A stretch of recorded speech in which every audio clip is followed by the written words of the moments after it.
Hello, this is a short video on how you can use a mapping and modeling template, such as the one shown, for students and or educators to create mind maps or models of different items. So you can see that on the left here we have a lot of different commonly used items in this type of design, as well as links to support for how to use this system. So over here I'm just going to demonstrate how this can work. It gives instructions about how you can hold Control or Command when clicking and dragging to clone the item. So if I want to use this concept box or this one multiple times, I can hold Control, click, and then just drag that over, and it brings it into my canvas while keeping it here. So I can create my concept, and once I do, I can automatically change this to my main topic, whatever that might be. And then let's say I wanted to show a different idea. I'm just going to hold Control and bring this one over, maybe down below, and you can see how it provides you guidelines for lining things up and spacing in those blue lines. I'm just going to drop it there and call it subtopic. And when it's highlighted, you can see up here that you can change the fill color. So I might make this orange to indicate that it's different, and give it a little more space. Now I can also use these arrows to show a connection from one to the other. So if I hit Control, just do one. Sometimes things like this happen. You can always hit Undo or Control Z. So you want to make sure that you only have one thing highlighted. Control, drop it on here, and now when I move the end of it, see how those purple lines line up? That will help me connect it from one object to the next. It's a nice thing that Google Drawings does for me.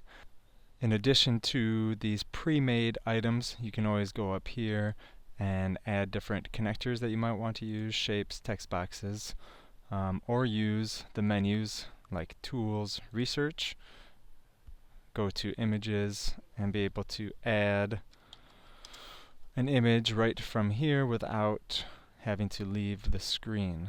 So that opens up a lot of different possibilities. It also links directly to the source from whence it came. And once you have your template set up, let's say you just wanted to use this. I'm just going to get rid of all this stuff here. And this is what I wanted to provide for students. I could add more instructions if I wanted to. But let's say I wanted to assign it in Google Classroom. I can go right to my classroom page, go to create an assignment, and give it a title, instructions if I want, a due date, and I can just add this right from my drive, and then choose to make a copy for each student. Then when I assign that, it will go live to my students, and they'll be able to complete whatever I want them to complete on that in a creative and technologically advanced way. If you don't use Classroom, you can also share this link, and as a student what you can do is change the edit to copy.